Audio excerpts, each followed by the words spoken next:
வரலாற்று களத்தில் 38வது ஆண்டு நிறைவு விழாவிலே நாம் எல்லோரும் இணைந்து மகிழ்வதற்காக வந்திருக்கின்றோம்.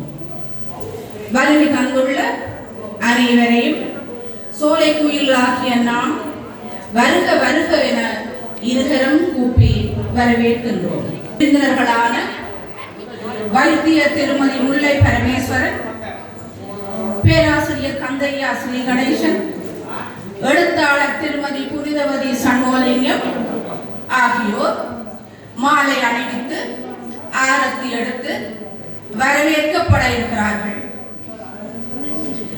செல்விகள் ஜிந்துஜா, கருணிகா, லக்ஷண்ணா ஆகியோர் ஆடலுடன் வரவேற்க தயாராகி இருக்கின்றார்கள். இவர்களுடன் விழிசைச்சுவம் விருது பெறுவோரும் மலர் கொடுத்து வரவேற்கப்பட இருக்கிறார்கள். அனைவரையும் மண்டப வாசலுக்கு அன்போடு அழைக்கின்றோம். விருது பெறுவோரும் இப்போது வரவேற்கப்படுகிறார்கள்.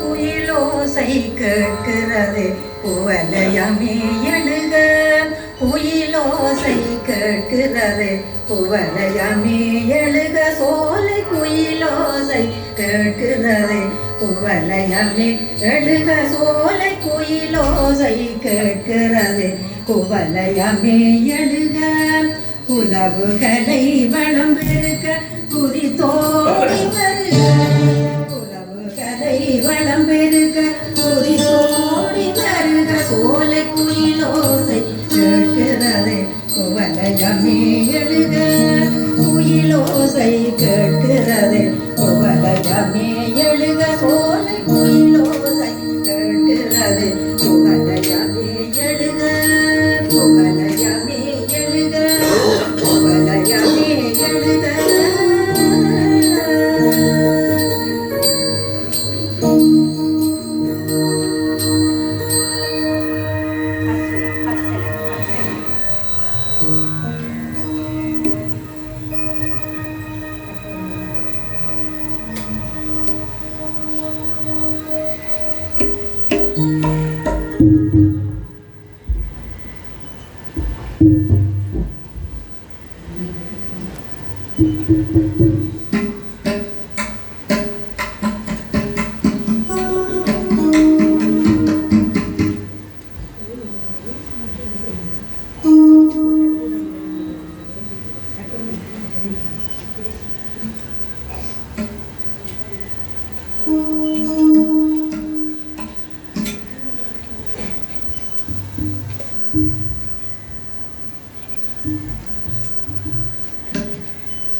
விருந்தினர்கள் ஆரத்தி எடுத்து வரவேற்கப்படுகிறார்கள்.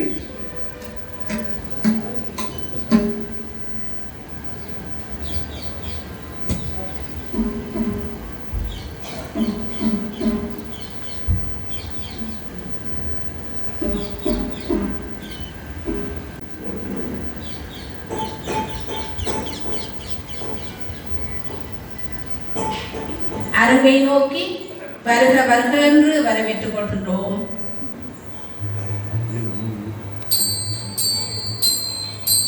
குயிலோசை கேட்கிறதே குவலயமே எழுக, குயிலோசை கேட்கிறதே குவலயமே எழுக, சோலை குயிலோசை கேட்கிறதே குவலயமே எழுக, சோலை குயிலோசை கேட்கிறதே குவலயமே எழுக, குயிலோசை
வரவேற்கிறோம். வைத்தியர் திருமதி சிவஞான சுந்தரம் ஜெயலோசனா அவர்களை அன்போடு விளக்கியதற்காக அழைக்கின்றோம். வைத்தியர் திருமதி கருணாதாஸ் மோகன் அவர்களை அன்போடு அழைக்கின்றோம். அடுத்து கவர்ட்டி அன்போதயா கல்லூரி ஓய்வு நிலை அதிபர் திரு கிருஷ்ணர் மகேந்திர ராஜா அவர்களை அன்போடு அழைக்கின்றோம். அடுத்ததாக எங்கட புத்தகம் நிறுவனரும் பணிப்பாளருமாகிய திரு குலசிங்கம் வசீகரன் அவர்களை அன்போடு அழைக்கின்றோம். அடுத்து ஆசிரியர் கொல்லங்கரடி சைவ வித்தியாலயம் திரு சிவராசா கௌரியன் அவர்களை அன்போடு அழைக்கின்றோம்.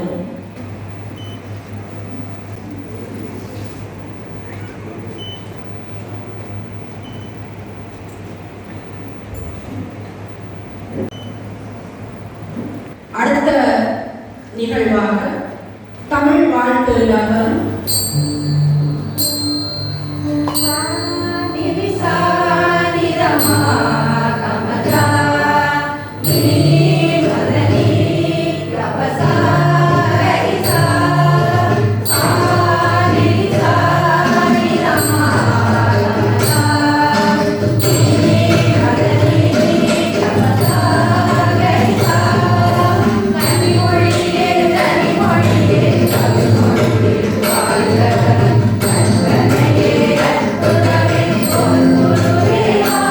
Thank you.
விநாயகர் பாதங்களை பணிந்து சோலைக்குயில் அவைக்காட்டு கழகத்தின் 38வது நிறைவு விழா நிகழ்விலே இங்கே விருந்தினராக கலந்து சிறப்பித்துக் கொண்டிருக்கின்ற பிரதம விருந்தினர்கள், சிறப்பு விருந்தினர்கள், கௌரவ விருந்தினர்கள் அவர்களையும் இனிய வணக்கம் கூறி வரவேற்றுக் கொள்கின்றேன்.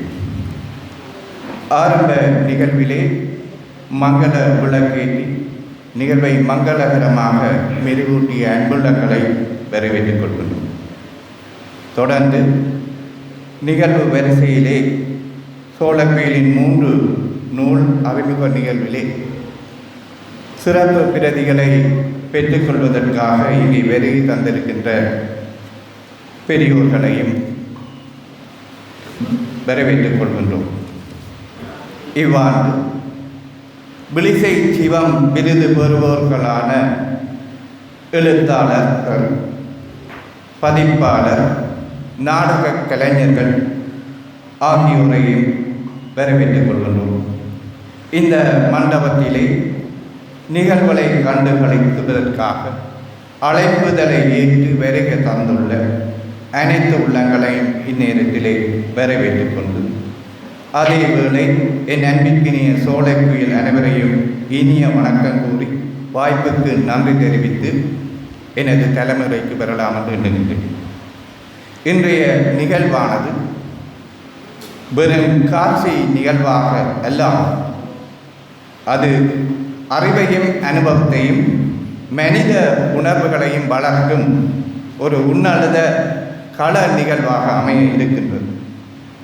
இங்கே இடம்பெறுகின்ற நிகழ்வுகள் சோழக்குயில்களின் திறமைகள், ஒற்றுமைகள், ஒழுக்கம் மற்றும் அவர்களது முயற்சிகளை வெளிப்படுத்தும் ஆற்றுகையாக அமைய இருக்கின்றது. அது சோழக்குயில்களின் தன்னமைக்கையை உயர்த்தி கொள்வதோடு மட்டுமல்லாமல் சமூக பொறுப்புணர்வையும் வளர்த்து நிற்பதாக அமைகின்றது. ஒரு விதை விதைக்கப்பட்டால், மண்ணிலே விதைக்கப்பட்டால் அது மரமாக மலரும். அதுபோல மாணவர்களின் திறமையை ஊக்குவிக்கப்படுகின்ற போது மட்டுமே அது வெற்றியாக மலரும் என்ற சித்தாந்தத்தின் அடிப்படையாக கொண்டு அதற்காக களைப்பின்றி அயராது உழைக்கும் எமது ஆசிரியர் திருமதி கோயிலா மைந்தன் அவர்களுக்கு இந்நேரத்திலே எமது நன்றியை தெரிவித்துக் கொள்வோம். இந்நிகழ்விலே பங்கேற்கின்ற அனைவரும் இந்த நிகழ்வை ஒரு வெற்றிகரமான நிகழ்வாக மாற்றுவோம் என்று கூறி, கடந்த ஆண்டிலும் இந்த ஆண்டிலும் எமது சோழக்குயில் அவைக்காட்டு களத்தால் ஆற்றப்படுகின்ற பணிகள் தொடர்பாக சபையோருக்கு கூற வேண்டிய நிலைப்பாடு ஒன்று இருக்கின்றது. அந்த வகையிலே சென்ற ஆண்டு மகளிர் தின நிகழ்வு மார்ச் மாதம் 8ஆம் தேதி ஒழுங்கமைக்கப்பட்டு சிறப்பாக நடைபெற்றது. அதே போன்று தர்ம கொடை சார்ந்த செயற்பாடுகள் எமது அவைக்காட்டு களத்தினால் முன்னெடுக்கப்பட்டிருக்கின்றது. தேவை வேண்டிய டிட்பா புயலால் பாதிக்கப்பட்ட மனித உள்ளங்களை நாங்கள் இனங்கண்டு அவர்களுக்கான நிவாரண நடவடிக்கைகளை நேரடியாக சென்று செயற்படுத்தி இருந்தோம். அதே போன்று தேவை வேண்டிய தெல்லிப்பளை வைத்தியசாலையில் இருக்கின்ற புற்றுநோயாளர்களிடம் நேரடியாக தரிசித்து அவர்களுக்கு என்ன தேவைகள் இருக்கின்றன என்று எல்லாம் ஆராய்ந்து அந்த செயற்பாடுகளை முன்னெடுத்திருந்தோம். அதே போல இந்த ஆண்டிலே தெல்லிப்பளை உள பிரிவு அமையத்திலே உள நலிவிட்டோர்களுக்கான தேவைகளை இனங்கண்டு கொள்வதிலே வைத்தியசாலை வைத்திய நிபுணர்கள் அங்குள்ள ஊழியர்களுடன் இணைந்து செயற்பட்டு அந்த தேவையை நிறைவேற்றி வைத்திருந்தோம். அவ்வாறே தேவையை வேண்டிய மாணவர்களுக்கு நாங்கள் அவர்களது பண்டிகை காலங்களிலே அவர்களை நாம் ஒவ்வொருவராக இனங்கண்டு அவர்களுக்கான அந்த உடைகளை கூட கொடுப்பதிலே நாங்கள் செயற்பட்டிருக்கின்றோம். பாடசாலை மாணவருக்கான கற்றல் கற்பித்த செயற்பாடுகள் வழங்கப்பட்டிருக்கின்றது. இவை கூடவே நாங்கள் தெரிவு செய்து நேரடியாகத்தான் நாங்கள் செய்து அவர்களுக்கான அந்த ஏற்பாடுகளை கவனித்திருந்தோம். இந்த ஏற்பாடுகள் யாவுமே எங்களது அம்மையாரினுடைய செயற்பாடுகளின் பின்னணியில் தான் இடம்பெற்றுக் கொண்டிருக்கின்றது. அதே போல தேவை வேண்டிய முதியவர்களுக்கான உணவு ஏற்பாடுகளை செய்திருந்தோம். அந்த முதியவர்களை இனங்கண்டு அந்த முதியவர்களிடம் வீடு தேடி சென்று அந்த முதியவர்களுக்கான உணவு ஏற்பாடுகளை செய்திருந்தோம். அவர்களில் உண்டான அந்த மகிழ்ச்சி எங்களில் உண்டான மகிழ்ச்சியாக பின்னர் மாற்றமடைந்தது. அதை வந்து சென்ற ஆண்டிலே ஆளுமை என்ற தலைப்பிலே 6 மாத பயிற்சியினை பெற்றுக்கொண்டிருந்தோம். அதற்கான சான்றிதழ் வழங்கும் நிகழ்வும் நடைபெற்றிருந்தது. அதனைத் தொடர்ந்து இந்த வருடத்திலே இந்த நேரத்திலே தனித்துவ ஆளுமை என்ற அடிப்படையிலான ஒரு தலைப்பிலே நாங்கள் பயிற்சிகளை பெற்றிருந்தோம். அதற்கான சான்றிதழ் நிகழ்வு இன்று அமைய இருக்கின்றது. இந்த ஞாயிறு வகுப்புகளிலே கூட்டு பிரார்த்தனை நிகழ்வுகளை அவ்வப்போது நாங்கள் ஏற்படுத்தி இருந்தோம். உடல்நலம் குன்றிய நிலையிலே இருப்பவரை அடிப்படையாக கொண்ட அந்த செயற்பாடை செயற்படுத்தியிருந்தோம். எங்களது பிரார்த்தனை அவர்களின் மாற்றத்தை கண்டு அவர்களுடைய மாற்றங்கள் சிறப்படைய நாங்கள் மகிழ்ந்து கொண்டோம். அதே போன்று எங்களுடைய அவைக்காட்டு கழகம் தெல்லிப்பளை பிரதேச செயலர் பிரிவிலே கலை இலக்கிய போட்டிகளிலே பங்கு பெற்றி வெற்றிகளை குவித்திருக்கின்றார். அதே போன்று சஞ்சிகை ஆக்கம் செயற்பாடுகளில் ஈடுபட்டு இந்த அவைக்காட்டு கழகத்தினுடைய செயற்பாடுகள் விரிந்து செல்கின்றன. உதவி தேடி வருவோருக்கான உளவள துணை ஏற்பாடுகள் எங்களுடைய கோகிலா மகேந்திரன் அம்மையார் அவர்களால் நேரடியாக செயற்படுத்தப்பட்டு கொண்டிருக்கிறது. அதேவேளை ஞாயிறு வகுப்புகளிலே மற்றொரு செயற்பாடை முன்னெடுத்திருந்தோம். எங்களில் இணைந்து வருகின்றவர்கள் ஒவ்வொருவருமாக இணைந்து மற்றவர்களுக்கான ஒரு நூலை வாசிக்கின்ற பழக்கத்தை ஊக்குவிக்கின்ற ஒரு செயற்பாட்டை மேற்கொண்டிருந்தோம். அதன் மூலமாக நூல் வாசிக்கின்ற பழக்கம் பரவலாக்குகின்ற செயற்பாடு முன்னெடுக்கப்பட்டது. இந்த ஆண்டு எங்களுக்கு ஒரு முக்கியமான ஆண்டு. இதுவரை காலம் ஞாயிறு வகுப்புகளிலே நாங்கள் நேரடியான வகையிலே இந்த உளவள துணை பயிற்சி செயற்பாடுகளை மேற்கொண்டிருந்த போதிலும் உள்நாட்டிலே இருக்கின்ற பலவது கோரிக்கையின் ஏற்பாட்டின் அடிப்படையிலே வெளிநாட்டிலே இருக்கின்றவர்களுடைய அடிப்படையிலே சூம் செயலி மூலமான இந்த வகுப்புகள் இன்னொரு பரிணாமத்தை கண்டிருக்கின்றது. இறுதியாக இந்த அருமையான நிகழ்வை ஏற்பாடு செய்த அனைத்து உள்ளங்களுக்கும் இந்நேரத்திலே எனது நன்றிகளையும் பாராட்டுகளையும் தெரிவித்துக் கொண்டு நிகழ்வு சிறப்படைய எனது தலைமையை நிறைவு செய்து விடைக்கு விடுகின்றேன். நன்றி. பொன்னையா அரவிந்தன் அவர்களுக்கு எமது நன்றிகளை சமர்ப்பிக்கின்றோம். அடுத்த நிகழ்வாக சான்றிதழ் வழங்குதல். தனித்துவ ஆளுமை பயிற்சியின் நிறைவு சான்றிதழ் வழங்கும் நிகழ்வு இடம்பெற உள்ளது. திருமதி கோகிலா மகேந்திரன் அவர்களின் நெறிப்படுத்தலில் இந்த சான்றிதழ்களை பிரதம விருந்தினர் வைத்தியர் முல்லை பரமேஸ்வரன் அவர்கள் வழங்கி கௌரவிப்பார். களத்தில் இணைச் செயலாளர்களில் ஒருவராக இருக்கின்றார். களத்திலே எதிர்காலத்திலே இன்னும் பொறுப்பான பதவிகளை ஏற்றுக்கொள்வார் என்று நம்புகிறேன். செல்வி புஷ்பராணி இளையதம்பி, களத்தினுடைய மிக நீண்ட கால பொருளாளராக இருக்கின்ற இவர் மிகவும் நிதானமானவர். வகுப்புக்கு வராமல் இருப்பது என்பது மிக மிக குறைவு. இவரிடம் ஒரு நாள் வரவில்லை என்று நினைக்கிறேன். விழுமிய பண்புகள் மிக அதிகமாக கொண்டவர். தன்னுடைய பொறுப்பை எப்பொழுதும் திறம்பட கையாள்பவர். எல்லோருடனும் ஒத்துணர்வு தொடர்பாடலுடன் இயங்கக்கூடியவர். ஒரு முன்பள்ளியின் அதிபராகவும் இருக்கின்றார். திருமதி சிவானந்தி பாஸ்கரன் நல்ல பாடகி. இன்று நாங்கள் அவரை ஒரு நல்ல நடிகையாக அறிமுகம் செய்திருக்கின்றோம். இப்போது நல்ல இசையமைப்பாளராகவும் விளங்குகிறார்.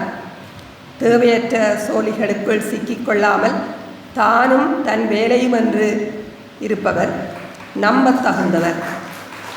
இதற்கான சான்றிதழ் இப்பொழுது வழங்கப்படுகிறது.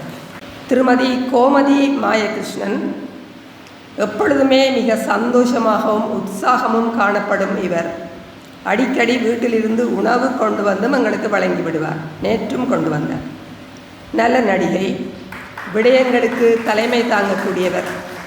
உளவியல் துறைக்கு புதிதாக இருந்த போதிலும் நல்ல முறையிலே கற்றுக்கொண்டு முன்னேற்றம் காட்டுகிறார். நல்லவர்களோடு எல்லாருடனும் நல்ல உறவை பேணக்கூடியவர். திருமதி பத்சலா ஸ்ரீஸ்கந்தராஜா களத்தின் இணைச் செயலாளர்களில் ஒருவர். பொறுப்பை கையில் எடுத்தால் நல்ல முறையில் இயங்குவதோடு நேர முகாமைத்துவ சிறப்பு கொண்டவர். நல்ல நடிகை, பாடகியும் கூட. திரு செல்வநாயகம் கிருஷாந்த் இவர் நல்ல ஊடகவியலாளர், மிகச்சிறந்த நகைச்சுவை உணர்வுள்ளவர். என்னுடைய வகுப்பிலே கூட ஒரு நாளும் சிரிக்காமல் நான் இருந்ததாக எனக்கு நினைவில்லை. சேதனவியல் விவசாயத்திலே நாட்டமுள்ளவர், மிகவும் நேர்மையானவர், நம்பத்தகுந்தவர். திரு பொன்னையா அரவிந்தன் கல்லூரி அதிபரான இவர் தாய்க்கு நல்ல மகன். தர்ம காரியங்களுக்கு தலைமை தாங்கக்கூடியவர். மற்றவர்களுக்கு உதவி செய்வதற்கு எந்த ஒரு கணக்கிலும் பின்வாங்காதவர். திருமதி கவிதா மயூரன் தொலைவிலே இருந்து வந்தாலும் வகுப்புக்கு மிக ஒழுங்காக வருபவர். மாலை வேளையிலே நாடக பயிற்சிக்கும் கூட ஒழுங்காகவே வந்தவர். கவிதை எழுதத் தொடங்கியுள்ளார் நல்ல முறையிலே. சமையற்கலை நன்கு கைவர பெற்றவர். கொண்டு வரபடியாத்தான் தெரியும் எங்களுக்கு. திருமதி ஷோபா நவராஜ் தான் ஒரு மாற்றுத்திறனாளி என்பதை யாரும் கண்டு கொள்ள முடியாதபடி மிகுந்த நிதானத்துடன் நடந்து கொள்வார். ஆக்க வேலைகள், கைவேலைகள் ஆகியவை மிகச்சிறப்பாக கைவரக்கூடியவர். இன்று நாடகத்திலும் நடிக்கின்றார். திரு விஜயகுமார் விஜயலாதன் இவர் நல்ல பேச்சாளர், நல்ல பாடகர்.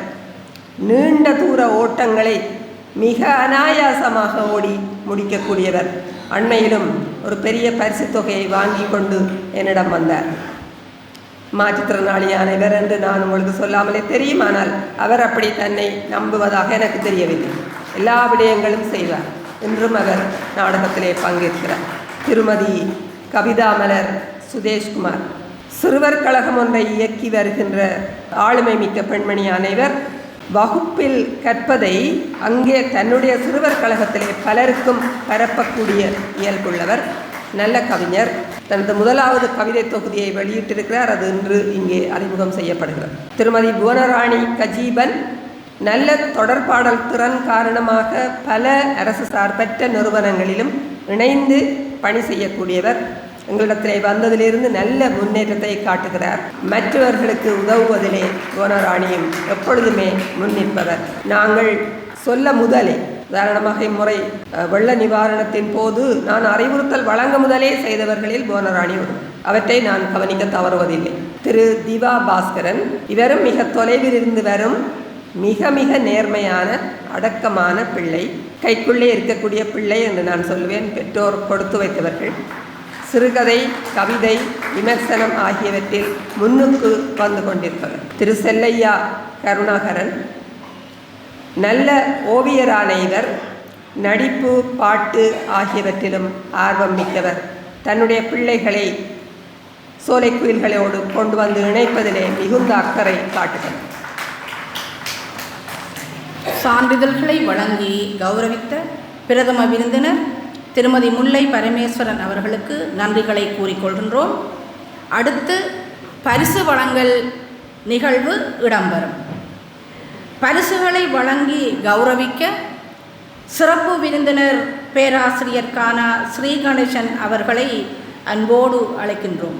சென்ற வருடம் நடைபெற்ற சோலைக்குயில் நிகழ்வுகளிலிருந்து தெரிவு செய்யப்பட்டவர்களுக்கான பரிசுகளை வழங்க ஆரம்பிக்கின்றோம். முதலில் சிறந்த நடிகர்களுக்கான பரிசு. சென்ற வருடம் அந்த நடிகர்களுக்கான தெரிவிலே நடுவராக செயற்பட்டவர்களில் முக்கியமானவர் எங்களுடைய பேராசிரியர் ஸ்ரீ கணேசன் அவர்கள். அவருக்கு நினைவாக இருக்கும் என்று நினைக்கிறேன். அவருடைய தெரிவின்படி தான், அவருடையதும் இன்னும் 2 பேருடைய தெரிவின்படி இந்த பரிசு வழங்கப்படுது. சென்ற வருட ஆற்றியர்களிலே சிறந்த நடிகர்களுக்குரிய பரிசு திருமதி கலைவாணி கௌரிதரன், கோமதி மாயகிருஷ்ணன்,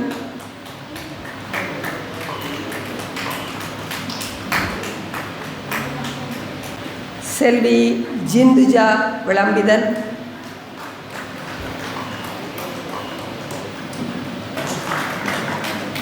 சிறந்த இசையமைப்பாளருக்குரிய பரிசு திருமதி சிவானந்தி பாஸ்கரன்,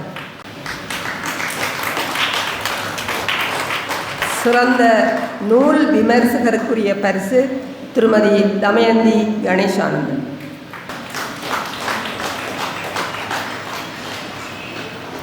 பேராசிரியர் அவர்களுக்கு நன்றிகளை கூறிக்கொண்டு அடுத்து பரிசு வழங்குவதற்காக கௌரவ விருந்தினர் திருமதி புனிதவதி சண்முகலிங்கம் அவர்களை அன்போடு அழைக்கின்றோம். சென்ற வருடம் சிறந்த பாடகருக்குரிய பரிசு திருமதி லதாங்கி மயூரன், சிறந்த ஒருங்கிணைப்பாளருக்குரிய பரிசு செல்வி புஷ்பராணி இளையதம்பி, சிறந்த செயலாளுமையாளருக்கான பரிசு திருமதி பத்சலா ஸ்ரீஸ்கந்தராஜன், சிறந்த ஓவியருக்கான பரிசு திரு செல்லையா கருணாகரன்.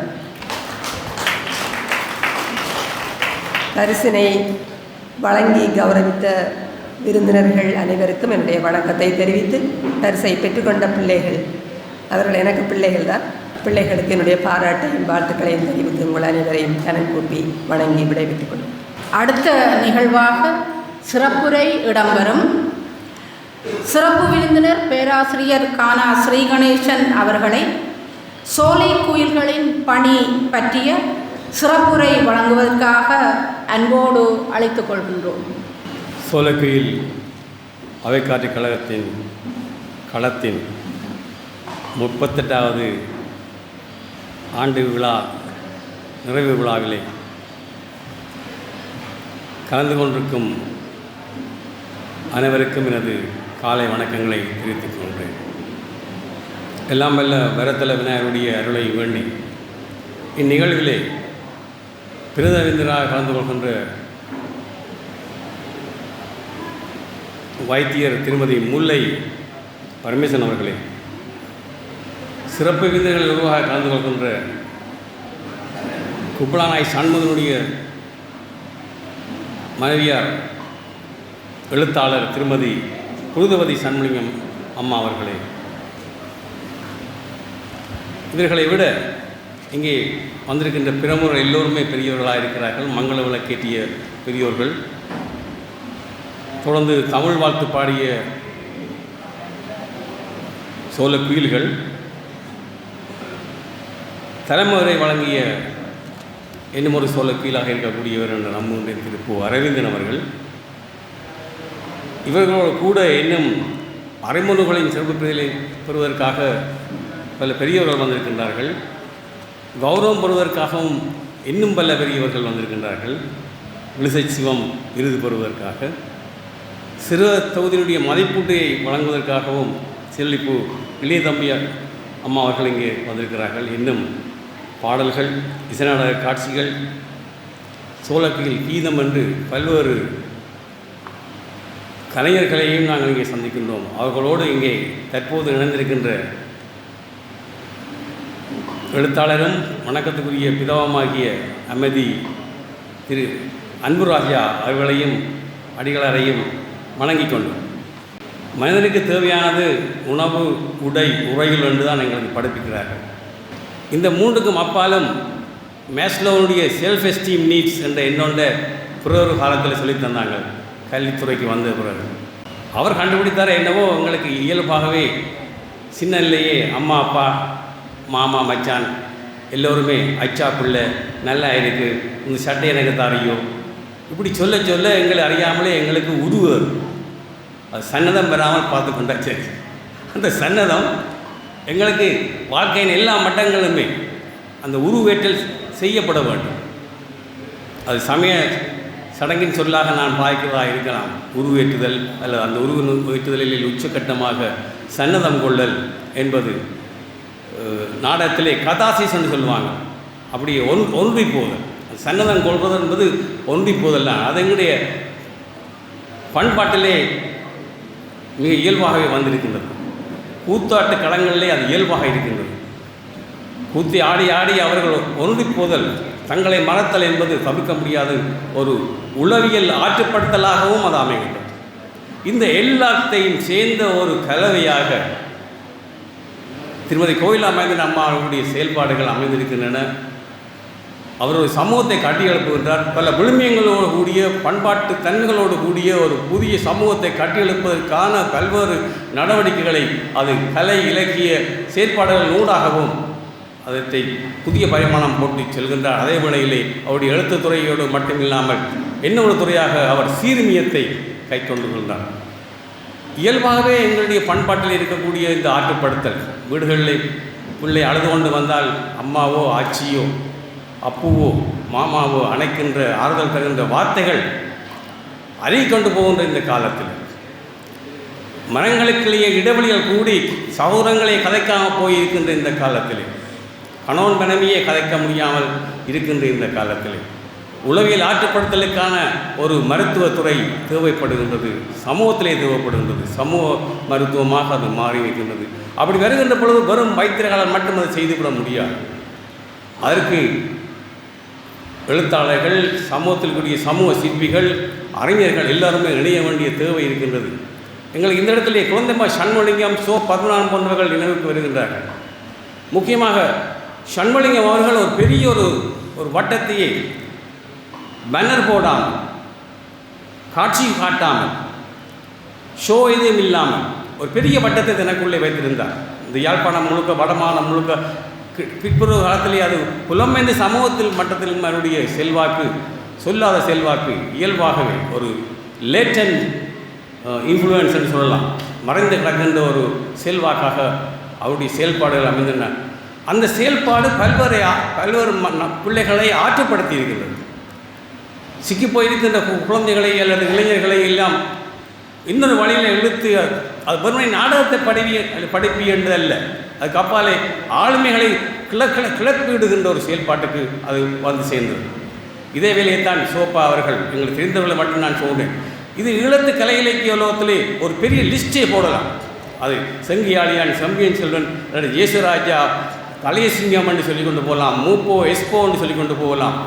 இதை தெரியாத சமூகத்தில் உள்ள உறுப்பினர்கள் இருக்கின்றார்கள், அது வரபடி. ஆனால் தெரிந்தவர்கள் தெரியாதவர்களுக்கு ஆற்றுப்படுத்த வேண்டிய தேவையும் இருக்கின்றது. இந்த ஈழத்து இலக்கிய எழுத்தாளர்கள் எல்லாரும் இந்த வேலையை தாங்கள் அறியாமல் செய்து கொண்டிருந்தார்கள். டேனியல், ஜீவா போன்றவர்கள் இன்னொரு விதமான சமூகத்தில் ஒடுக்கப்பட்டவர்களுக்கான குரலை ஓங்கி ஒலிக்கச் செய்தார்கள்.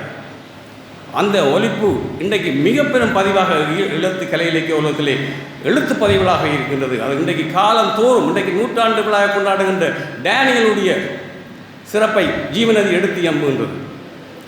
ஒரு ஒடுக்கப்பட்ட சமூகத்தினுடைய பிரச்சனைகளை சொல்லுகின்ற விடயங்களை நூற்றாண்டு கடந்தும் சொல்லுகின்ற ஒரு தேவை எங்கள் சமூகத்தின் மத்தியிலே இருக்கின்றது.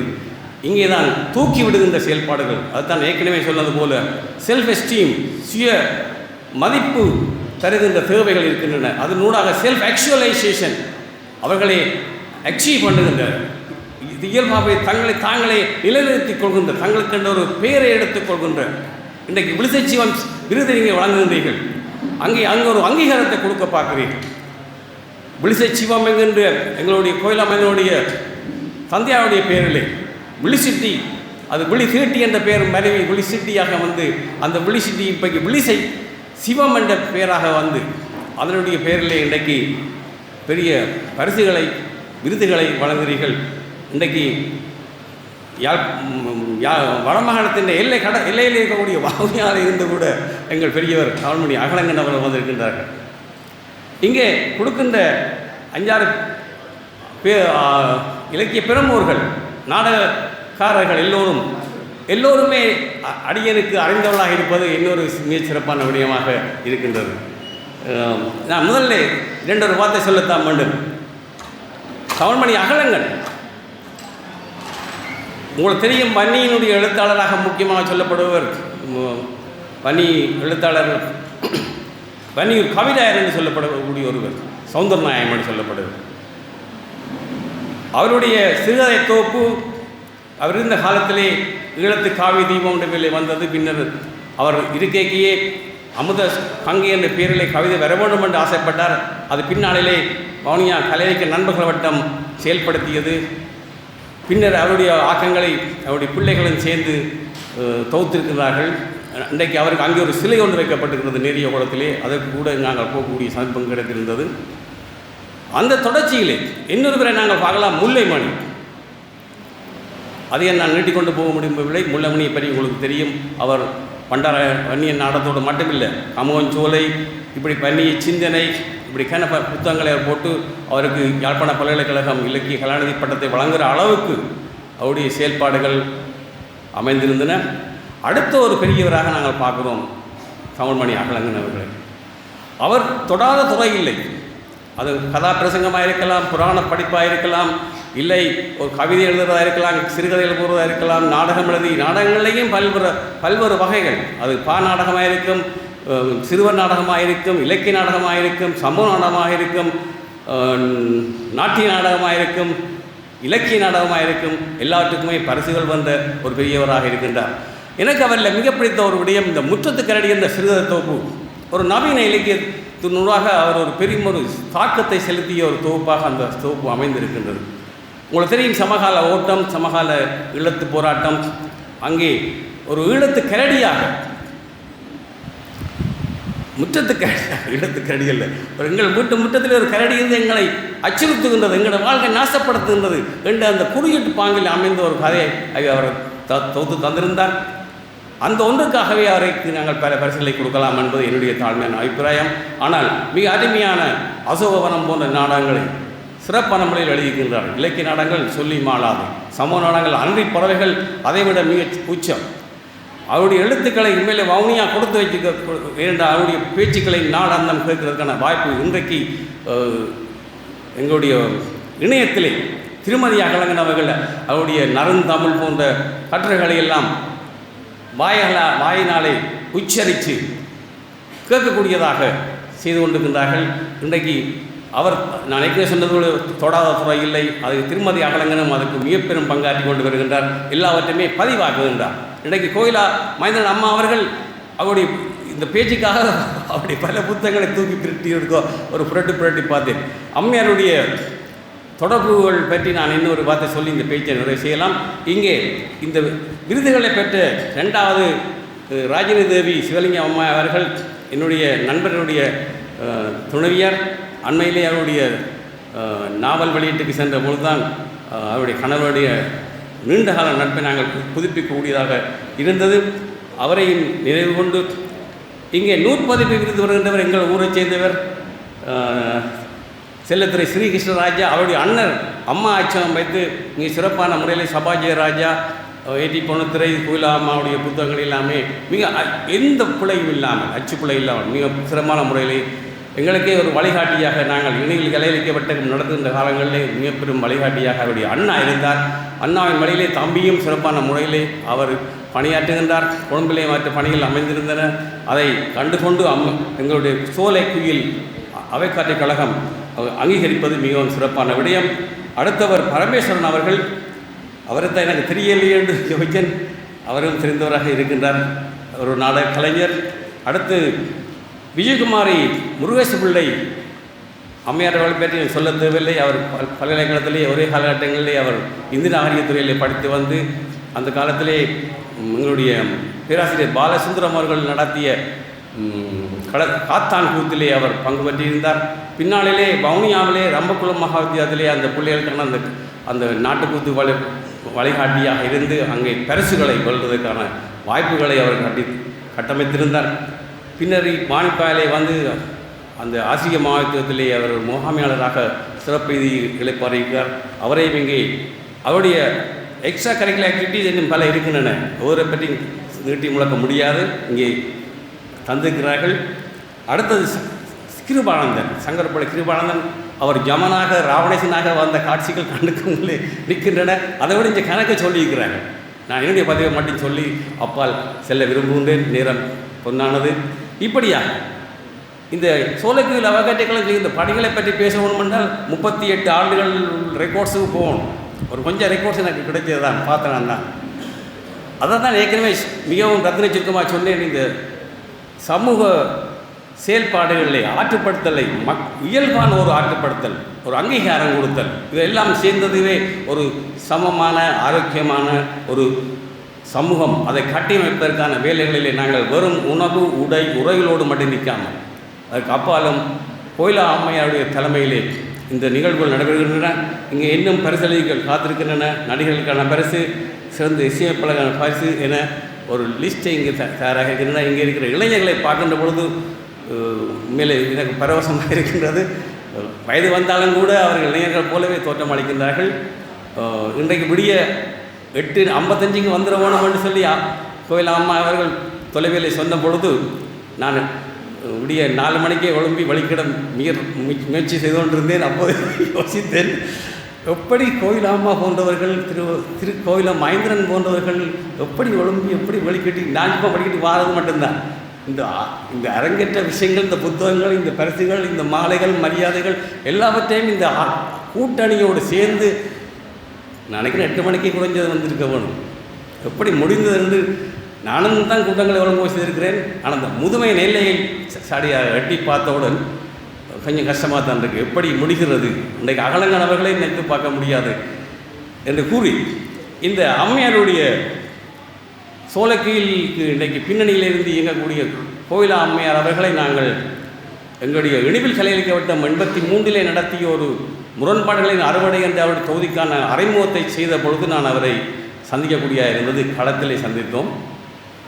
நானும் சில வார்த்தைகள் பேசியிருக்கலாம்னு நம்புகின்றேன், சும்மா பார்வையாளர் குறிப்பாக. அதைத் தொடர்ந்து 88-89களில் இங்கே நடந்த சிறுகதை கருத்தரங்குகள், அதை தொடர்ந்த நாடக மேடையேற்றங்கள், இந்த வான்வெளிப்பில் ஒரு நட்சத்திரம் என்ற நாடக மேடையேற்றம் சிவப்பாவின் கைகள் வைத்துக்கொண்டு அம்மையார் அந்த காலத்திலே தான் செய்திருந்தார். அதை பார்ப்பதற்காக வந்திருந்தோம் தெல்லிப்பளைக்கு. அதோடு சேர்ந்து கௌசல்யா சுப்பிரமணியம் அவர்களுடைய நெறியாள்கையிலே இன்னொரு நாடகத்தை நானும் இணைந்து நெறிப்படுத்துவதற்கான ஒரு வாய்ப்பு அந்த காலத்திலே யூனியன் கல்லூரியிலே கிடைத்திருந்தது. இப்படியாக இந்த தொடர்புகள் மிக சிறப்பான முறையிலே அவரோடு இன்னும் நாங்கள் பார்க்கலாம். பல்கலைக்கழக நாடகப்பட்டறை யாழ்ப்பாண பல்கலைக்கழகத்திலே வித்யானந்தன், பேராசிரியர் வித்யானந்தன் தலைமையிலே, சிவத்தமிஸ்வரர் தலைமையிலே, மௌனகுரு சண்முகலிங்கம், சிவம்பரனான் இவர்களுடைய கூட்டால் நடைபெற்ற ஒரு 100 பேர் கொண்ட ஒரு பட்டறையிலே அம்மையாரும் எங்களோடு இணைந்திருந்தார்கள். பின்னர் ஒரு சிறப்பான சந்தர்ப்பம் 97 இடம்பெற்ற காலங்கள். ஆனால் வாழ் ஒரு வலைப்பந்தாட்டம் என்ற சிறுத தொகுப்புக்கு அவருக்கு பரிசு கிடைக்கின்றது. நானும் கொழும்பிலே ராமகிருஷ்ண மிஷனில் சந்தித்த பொழுது தம்பி வாரியாடா பிஎம்எஸ்சிஹெச்சுக்கு இந்த பரிசளிப்பு விழாக்கு என்று என்னை அழைத்திருந்தார். அந்த உரிமையை நான் மறக்க முடியவில்லை. எங்களோடு சேர்ந்து கமலினி செல்வனாளர்கள் பின்னர் இணைந்து கொண்டார்கள். அவர் கமலினி பின்னர் வீட்டுக்கு எங்களை அழைத்து சென்று சாப்பாடு தந்து தான் அனுப்பி வைத்தார்கள். இந்த அனுபவம், இந்த நினைவுகளை நான் சற்று மீண்டு கொண்டு 99 சோப்பாயின் வடக்கிருத்தல் நிகழ்வு கலையளிக்க களத்திலே நடைபெற்ற நேரமும் இணைந்து கொண்டோம். கொழும்பிலே பின்னர் ஒரு கட்டம் அவர் அங்கேயே தங்கியிருந்த காலங்கள், அந்த காலங்களில் தினக்குரலில் கட்டுரைகள் வந்து சேரும். உள்ளம் பெருங்கோயில், மரமெனின் தோணி, இப்படி பல கட்டுரைகள் இன்றைக்கான பதிவுகள் இருக்கின்றன. உளவியல் ஆற்றுப்படுத்துகின்ற இன்னொரு பரிமாணத்திலே அம்மையார்கள் இயங்கிய அந்த காலங்கள். அப்போதும் அந்த கொழும்பு வீட்டுக்கு செல்கின்ற ஆசை உந்தல் வேகம் இருந்து சென்றோம், பார்த்தோம், வரவேற்றார்கள். மகேந்திரன் ஐயா அவர்களையும் சந்தித்தோம். இப்படியாக அவர் ஆற்றுகின்ற ஆற்றுப்படுத்தல் பணி எங்களை போன்றவர்களுக்கு எங்களுக்கும் உளவியல் தாக்கங்கள் இருக்கு.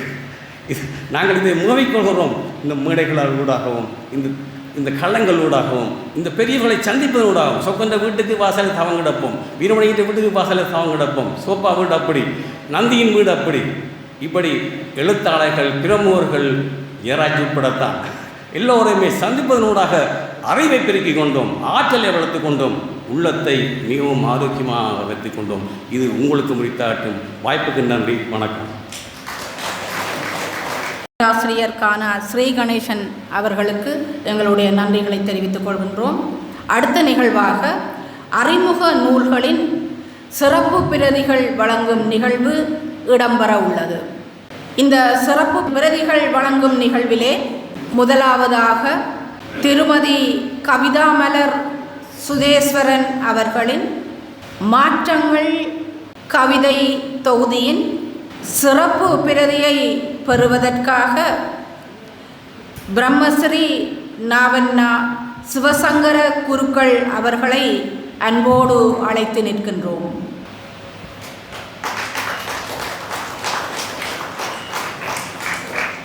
ஸ்ரீ நாவண்ணா சிவசங்கர குருக்கள் அவர்களுக்கு எங்களுடைய நன்றிகளை தெரிவித்துக் கொள்கின்றோம். அடுத்து திருமதி பாகீரதி கணேசதுரை மாவை பாரதி அவர்களின் மந்தமாருத பவனி பாடல்கள் நூலின் சிறப்பு பிரதி பெறுவதற்காக திரு தானா அமலதாஸ் அவர்களை அன்போடு அழைக்கின்றோம்.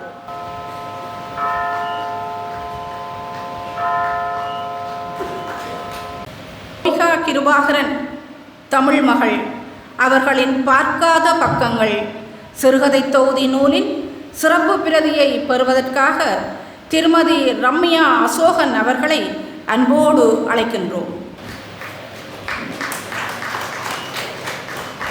திருமதி ரம்யா அசோகன் அவர்களுக்கு எங்களுடைய நன்றிகளை நாங்கள் தெரிவித்துக் கொள்கின்றோம். அடுத்த நிகழ்வாக மதிப்பீட்டுரைகள் இடம்பெறும். முதலாவது மதிப்பீட்டுரையாக கவிதாமலர் சுதேஸ்வரனின் மாற்றங்கள் கவிதை தொகுதியின் மதிப்பீட்டுரையை நிகழ்த்துவதற்காக திருமதி தமயந்தி கணேசானந்தன் அவர்களை அன்புடன் அழைக்கின்றோம். அனைத்து பெருந்தகைகளுக்கும் ஒரு சேர எனது தாழ்மையான வந்தனங்களை தெரிவித்துக் கொண்டு, ஒரு சோலையில் மலர்ந்த இரு மலர்களை ஒன்றாக மதிப்பிடும் அரிய சந்தர்ப்பம் எனக்கு கிடைத்திருக்கின்றது. ஒன்று, ஆசிரியர் பாகீரதி கணேசதுரை அவர்களுடைய மந்த பாரத பவனி மாவை கந்தன் பாமாலை என்ற நூல். இரண்டாவது, கவிதாமலர் சுதேஸ்வரன் அவர்களுடைய மாற்றங்கள் என்ற கவிதை தொகுப்பு. முதலிலே எனது ஆசிரியராகவும் விளங்கக்கூடிய திருமதி பாகீரதி கணேசதுரை அவர்களுடைய மந்த மாருத பவனி மாவை கந்தன் பாமாலை என்ற கவிதை நூலை பற்றிய விமர்சன மதிப்பீட்டுரையை முன்வைக்க விளைகின்றேன். நீல வண்ண பின்னணியிலே மாவை கந்தன் மயில் வாகனத்தோடு அற்புதமாக அமர்ந்திருக்கின்ற முன்னட்டையும், பின்னட்டையிலே மாவை பாரதி அவர்கள் அழகிய கம்பீரமான தோற்றத்துடன் காணப்படுகின்ற அவரது குறிப்புகளையும் கூடிய அட்டைப்படத்தையும் கொண்டு இந்த நூல் வெளிவந்திருக்கின்றது. நூலின் மதிப்பீட்டுரைக்கு முன்னால் ஆசிரியரை பற்றிய சில கருத்துக்களை கூறலாம் என்று நினைக்கின்றேன். இவர் அடிப்படையிலே ஒரு இசை ஆசிரியராக இருந்தவர். பின்னர் நாடக ஆசிரியராக மகாஜனா கல்லூரியிலே அவர் நாடக ஆசிரியராக விளங்கிய போது ஒரு 180 பிள்ளைகளை ஒரே வகுப்பிலே, அதுவும் உயர்தர மாணவர்களை வைத்து கற்பிக்கக்கூடிய அந்த வல்லமையை கொண்டிருந்ததை நான் எனது நேரடி அனுபவத்தினூடாக கண்டு வியந்திருக்கின்றேன். பின்னர் தன்னை சீர்மியராக நாட்டின் பல பகுதிகளுக்கும் சென்று சீர்மியம் செய்து வருகின்ற ஒரு சீர்மியாளராக இன்று அவர் மாறியிருக்கின்றார். அதைவிட ஒரு இலக்கிய கர்த்தாவாக விளங்குகின்றார். மரபு கவிதை, புதுக்கவிதை, கட்டுரைகள், சிறுகதைகள், வில்லிசை, நாடகம். நாடகம் என்று சொல்கின்ற போது இசை நாடகம், நாடகம், நாட்டிய நாடகம் மூன்றையுமே எழுதி அவற்றை நெறியாள்கை செய்யக்கூடிய ஆற்றல், பல்துறை ஆற்றல் கொண்டவர். வில்லிசைகளை தாமே நெறியாள்கை செய்து எழுதி அரங்கேற்றுகின்ற ஆற்றல். அதைவிட இவர் ஒரு சிறந்த நடிகர். குறும்படங்களிலே எல்லாம் நடித்திருக்கின்றார். பல விருதுகளை பெற்றிருக்கின்றார். இசைத்துறையிலும் நாடகத்துறையிலும் கலா வித்தகர் பட்டத்தையும் பெற்றிருக்கின்றார். அத்தகைய ஒரு பெருமைக்குரியவர். அவர் 4 மகன்களை பெற்றால் மட்டும் பெற்றவராகிவிட முடியாது, அவர்களை பெருமைக்குரியவர்களாகவும் வளர்த்தெடுத்து பெருமை கண்டவர். இனியும் இந்த மதிப்பீட்டுரையினுள் செல்ல விளைகின்றேன். இவருடைய கவிதைகளை பார்க்கின்ற போது இவர் ஒரு வரகவியா, அருட்கவியா, மதுர கவியா, ஆசு கவியா, இவை எல்லாம் சேர்ந்த கலவையா என்று சிந்திக்க தூண்டும் அளவு அருணகிரிநாதருக்கு முருகப்பெருமான் கொடுத்த அருள் இவருக்கு சிறுவயதிலேயே கிடைத்துவிட்டது. மாவைக்கந்தன் ஆலயத்திற்கு தனது இளம் வயதிலே 8 வயது சின்ன பிஞ்சு பிள்ளையாக இருக்கின்ற போது தன்னுடைய தந்தையாரோடு சென்று முருகனுடைய அருட்கடாட்சத்தை பெற்றவர்.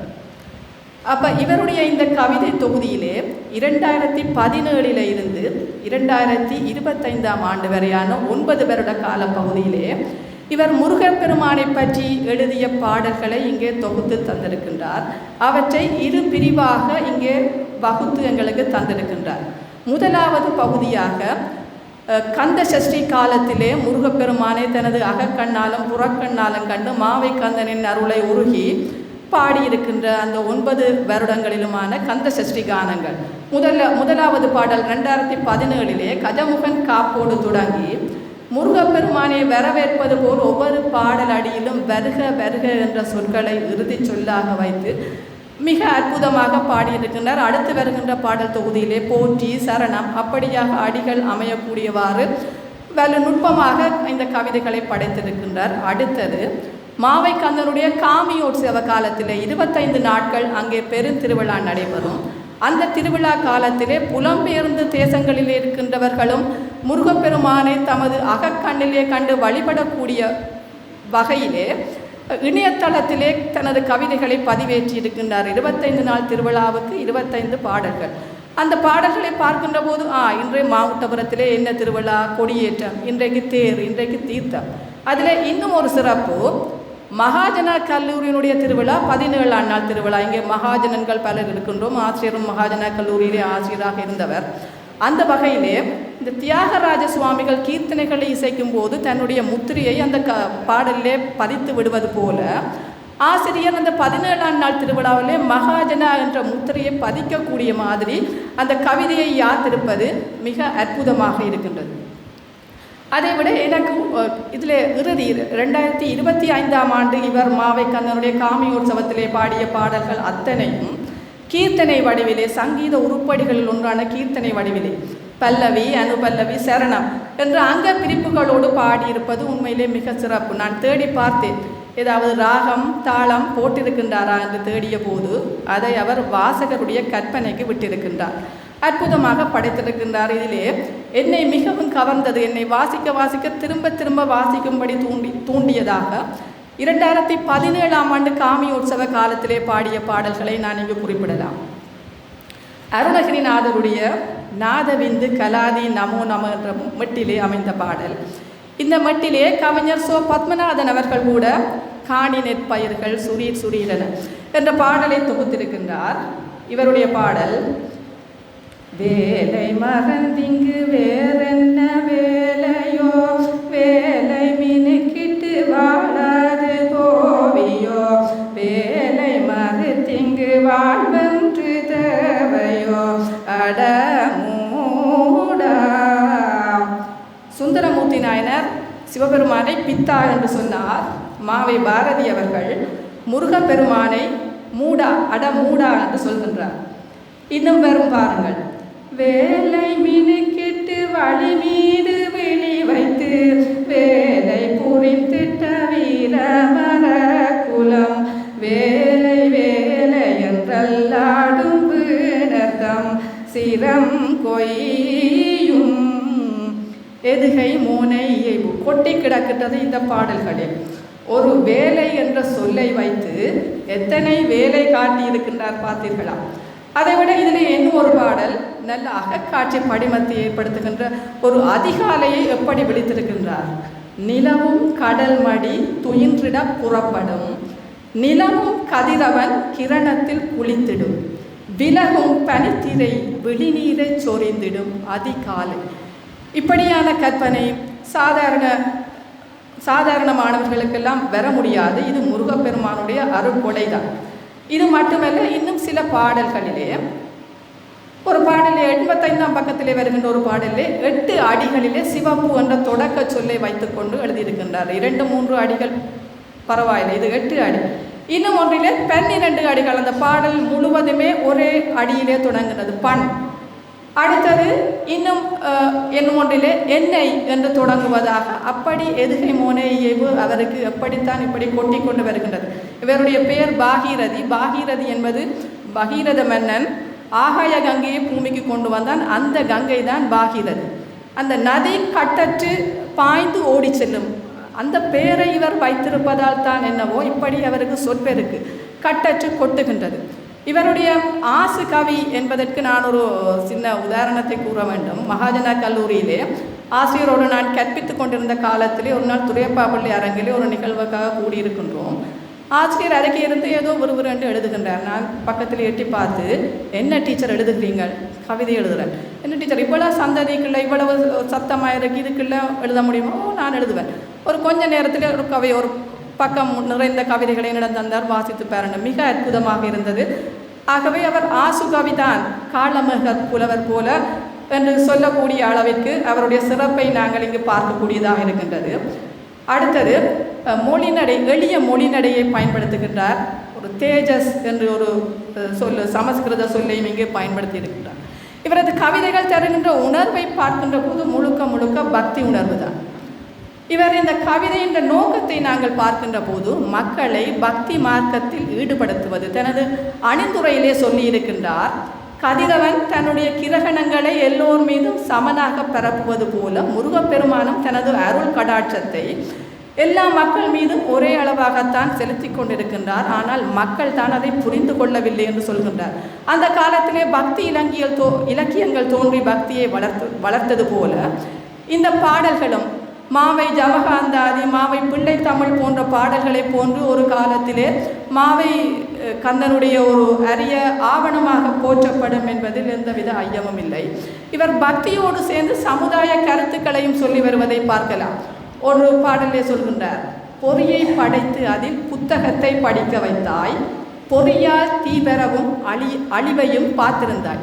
மாவை கந்தனுடைய வீதியிலே அண்மையிலே ஒரு பாடசாலை மாணவன் இந்த பொறிக்குள்ளே அகப்பட்டு அந்த பொறி விளையாட்டு கண்ணனி விளையாட்டால் தன் உயிரை மாய்த்து கொண்டான். இதை அவர் தீர்க்க தரிசனமாக அன்றே சொல்லி இருக்கின்றார். அடுத்தது பாருங்கள், தங்கம் விலை ஏறுதையா, தங்கம் விலை ஏறுவதால் எங்கும் பயன் தோன்றுதையா. இப்போ எத்தனை லட்சம், 3 லட்சமோ 4 லட்சமோ இன்னும் கூட உதறியது. அப்படி சமுதாய கருத்துக்களையும் தன்னுடைய பாடலோடு, வெள்ளை வாகனம் பெறுமோ பிள்ளை பறி போய்விடுமோ, வெள்ளை பொடி தூவி கொள்ளை நிகழ்த்திடுமோ என்று பக்தியோடு சேர்ந்து இப்படியான கருத்துக்களையும் சொல்லி வருகின்றார். அடுத்தது, இது தகுமோ என்று அங்கத சுவையிலே ஒரு பாடல் சொல்லி இருக்கின்றார்.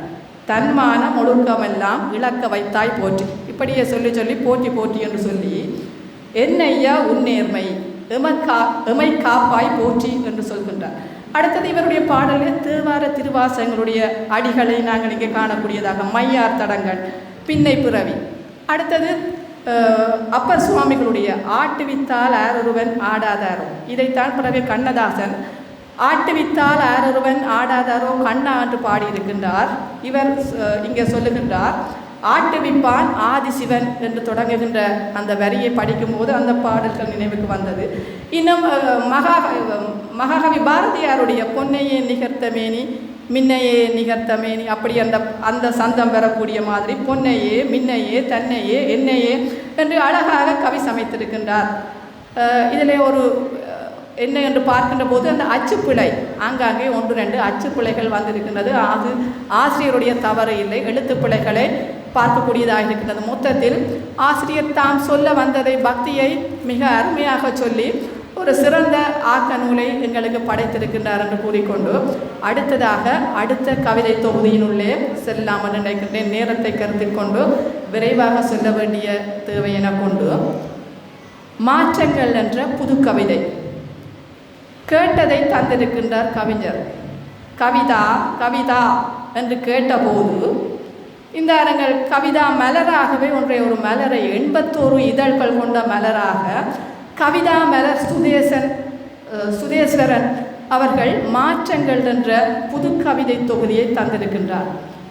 புதுக்கவிதை மரபு கவிதையின் கட்டுப்பாடுகள் இல்லாத போதும் இவருடைய கவிதைகளிலே நல்ல ஓசைநயம் எதுகை மூனையெல்லாம் வரக்கூடிய மாதிரி மிக அழகாக அமைத்திருக்கின்றார். இந்த கவிதையிலே முதல் பக்கத்தை தன்னுடைய அண்ணனுக்கு சமர்ப்பணம், என் அண்ணனுக்கு முதல் பக்கம் என்று சொல்லி கடைசி பக்கம் கவிதாவின் கடைசி பக்கம் என்று முடித்திருக்கின்றார். அதிலே சொல்லுவார், வைரமுத்துவை போல் வைர வரிகள் என்னிடம் இல்லை. கவிதாவினுடைய வரிகள் வைராக்கியம் நிறைந்த வரிகள். அந்த வகையிலே அவர் தன்னுடைய கவிதை தொகுதிக்கு மாற்றங்கள் என்று பெயர் வைத்திருக்கின்றார். இவரது கவிதை தொகுதியிலே 3வது கவிதைக்கு அவர் வைத்த தலைப்பு மாற்றம்.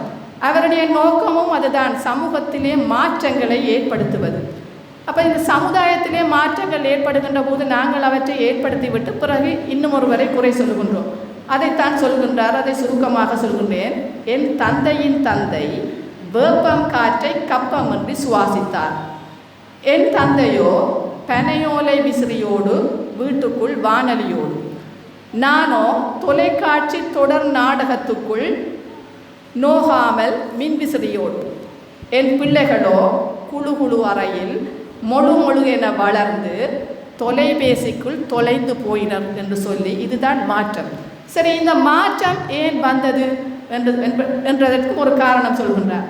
வேப்பங்காற்றை என் தந்தையிடம் காட்டாத அவர் தந்தை, பனையோலையை என்னிடம் காட்டாத என் தந்தை, இப்படி நாங்கள் மாற்றங்களை ஏற்படுத்திவிட்டு பிள்ளைகளை ஏசுவதில் என்ன பயன், அவர்களை சாடி என்ன பயன் என்று வினாவியல் நடையிலே இந்த கவிதையை யாத்திருக்கின்றார். இப்படி இந்த வினாவியல் நடை பல கவிதைகளிலே, இவருடைய கவிதைகளிலே பார்க்கக்கூடியதாக இருக்கின்றது. அடுத்தது இவருடைய கவிதைகளுடைய புது கவிதைகளுடைய கருப்பொருளை நாங்கள் பார்க்கின்ற போது சமூக நடப்புகளை சுட்டி காட்டுவது, சமூகத்தில் உள்ள குறைகளை, சமூக நடப்புகளை சுட்டி காட்டுவதாக மௌனம் காப்போம் என்ற கவிதையிலே, பறையொலிக்கு மேலால் ஊர்ப்புதினம் பறையாமல் முடிந்தவரை மௌனம் காப்போம். இங்கே மரண வீடுகளிலே கூட எங்களால் மௌனமாக இருக்க முடிவதில்லை என்ற அந்த கருத்தை சொல்லி இருக்கின்றார். அடுத்தது யாரும் இல்லை என்ற ஒரு கவிதையிலே, அம்மாவின் பிறந்த நாள் தெரியாது, அஜித்திற்கு பாலாபிஷேகம். இப்போ இதுதான் நடக்குது எங்கள் இளைஞர்கள்கிட்ட. அடுத்தது கவிதையின் நோக்கம், இந்த கவிஞரோட நோக்கம் குறைபாடுகளையும் கவனிக்க தவறிய சமூக விடயங்களையும் சுட்டி காட்டி மாற்றத்தை ஏற்படுத்தும். அதுக்கு ஒரு அருமையான கவிதை சொல்கின்றார். மகிழ்வித்து மகிழ்ந்தோமா, மரணமான பின் நாங்கள் என்னோ எல்லாம் செய்வோம், அவர் இருக்கே என்ன செய்கிறோம் என்பதற்கு தான் இந்த கவிதை. எரிப்பதற்கே விலையுயர்ந்த ஆடம்பர பெட்டிகள், அவர் என்ன சுற்றுலாவிற்கு சொகுசு பயணமா போகிறார் என்று சொல்லி பிறகு சொல்லுவார், வாழும் போது ஒரு வாழ்த்தாவது எழுதி கொடுத்து மகிழ்வித்து மகிழ்ந்தோமா, போனபின் பக்கம் பக்கமாக அலம்பலும் புலம்பலுமாக கல்வெட்டு என்று சொல்லி எங்களுடைய இன்றைய மரண சடங்குகளின் பின் நடக்கின்ற அந்த விடயங்களை குறிப்பிட்டிருக்கின்றார். அடுத்தது கைபேசியை பற்றி ஒரு அங்கத சுவையோடு கூடிய ஒரு கவிதை. அவள் பிள்ளை தடுக்கி விழுந்த போது பெண்ணாட பார்த்து போவர் என்கிறாள். கைபேசி கை நழுவி கீழே விழுந்த போது மனம் பதறி அதை எடுத்து தன் நெஞ்சோடு உரசி என்று மிக அழகாக, உங்களுக்கு தெரியும் அம்மா மேல் ஃபோன் விழுந்தால் என்ன செய்வினோம் என்ற அத்தனையையும் மிக அற்புதமாக சொல்லியிருக்கின்றார். இன்னும் ஒன்று நாகரிகம் என்று ஒரு கவிதை. எதிர்காலத்தில் எங்களுடைய நாகரிகம் எப்படி போகின்றது, இதுவும் அங்கத சுவைதான்.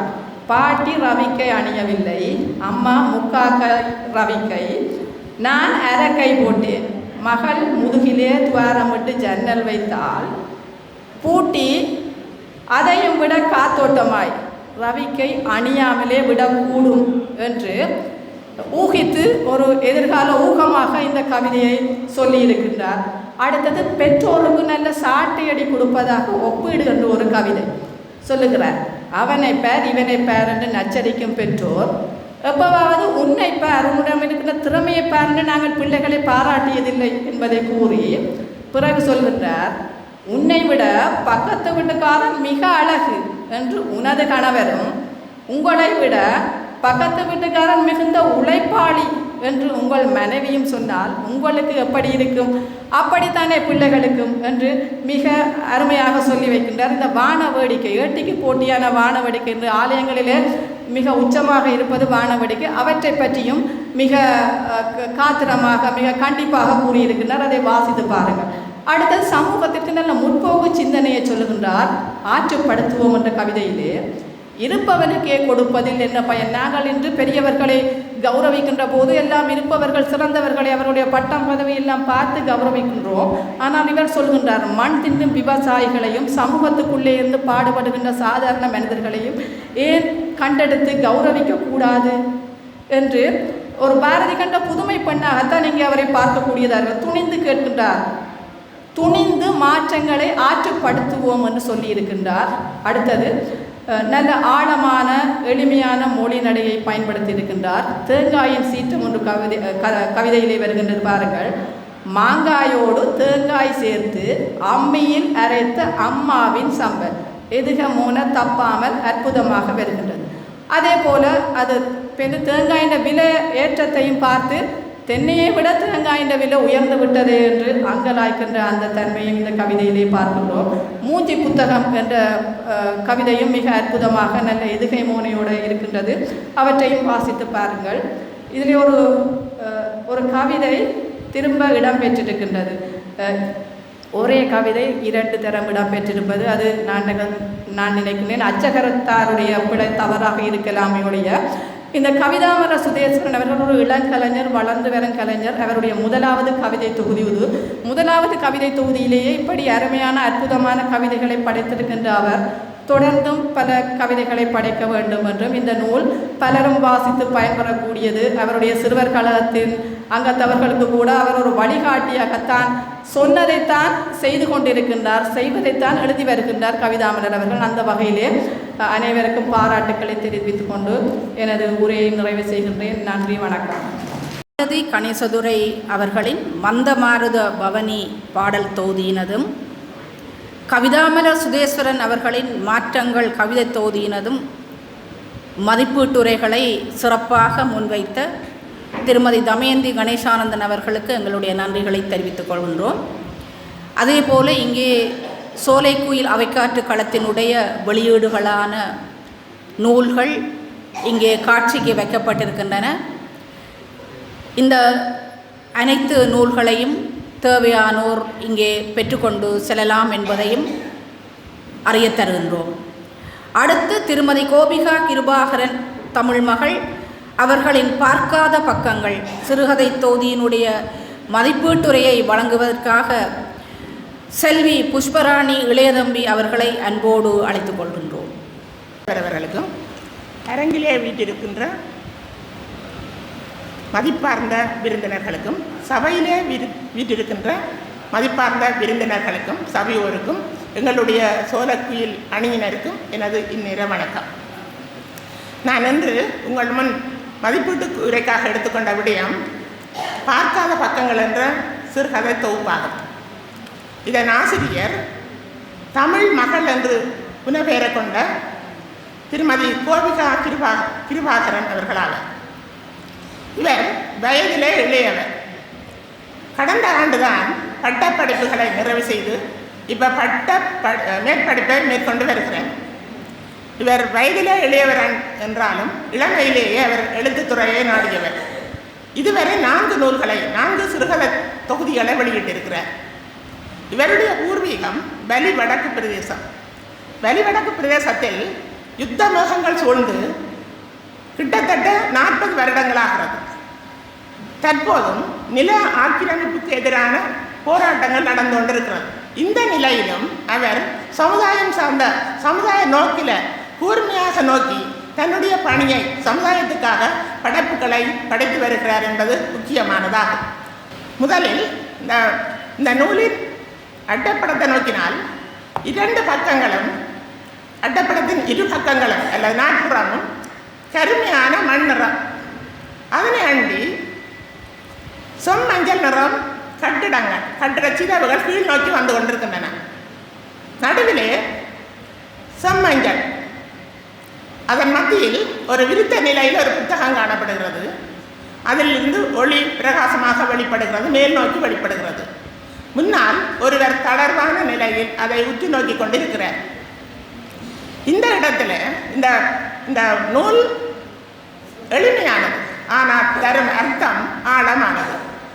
இந்த இடத்துல எங்களுடைய நாட்டின் தேசிய கொடியில் தமிழர்களுக்குரிய இடம் செம்மஞ்சள். இங்கே இந்த அட்டப்படம் ஆழமான கருத்துக்களை என்னென்றால், எவ்வளவுதான் அழிவுகள் வந்தாலும் நாங்கள் கல்வி அறிவின் மூலம் மேலெழுவோம், மீண்டெழுவோம் என்ற செய்தியை எங்களுக்கு தந்து நிற்கிறது. இந்த அட்டப்படத்தின் உள்ளே நாங்கள் அட்டப்படத்தை கோபுரமாக கொண்டு நாங்கள் உள்ளே சென்றால் அங்கே நூலின் அமைப்பு, சமர்ப்பணம், திருமதி சோபனா ஓய்வுநிலை ஆசிரியருடைய அணிந்துரை, நூலாசிரியருடைய உரை, உள்ளடக்கம் என்பன காணப்படுகின்றன. இந்த நாங்கள் விரைவாக செல்ல வேண்டும் என்ற நிலையில் நாங்கள் நூல் மதிப்பீட்டுக்கு போவோம். இங்கே இந்த சமுதாயத்தில் ஊறிப்போன விடயங்களை நுணுகி ஆராய்ந்து எடுத்து காட்டுகிறார். சமூக முன்னேற்றத்துக்கு முரணான விடயங்களை எடுத்து காட்டுகிறார். அந்த வகையில் இந்த நூலில் காத்திருக்கும் ஜன்னல்கள் முதல் முகமூடி வரை 9 சிறுகதைகள் உள்ளன. ஒவ்வொன்றும் தனித்துவமானவை. இந்த சிறுகதைகள் முதியோர்கள் பிரச்சனை, மனித மனப்பாங்குகள், போதவஸ்து பிரச்சனை, மாணவர்களுடைய போட்டி பொறாமைகள் போன்ற விடயங்களை நிறையவே கொண்டிருக்கின்றன. ஒவ்வொன்றையும் நாங்கள் தனித்தனி பார்க்க முடியாமல் பொதுவாக நாங்கள் இந்த சிறுகதை பற்றிய விடயங்களை பார்ப்போம். இந்த நூலின் சிறப்பு என்னென்று சொன்னால், இந்த 9 சிறுகதையிலும் ஒரு சிறுகதையாவது தலைப்பாக கொள்ளவில்லை. அந்த 9 சிறுகதைக்குள்ளும் ஓடி நிற்கின்ற விடயங்கள், நாங்கள் கண்டுகொள்ளாத அல்ல சமூகம் கண்டுகொள்ளாத விடயங்களை இவர் எடுத்தாளுகிறார்.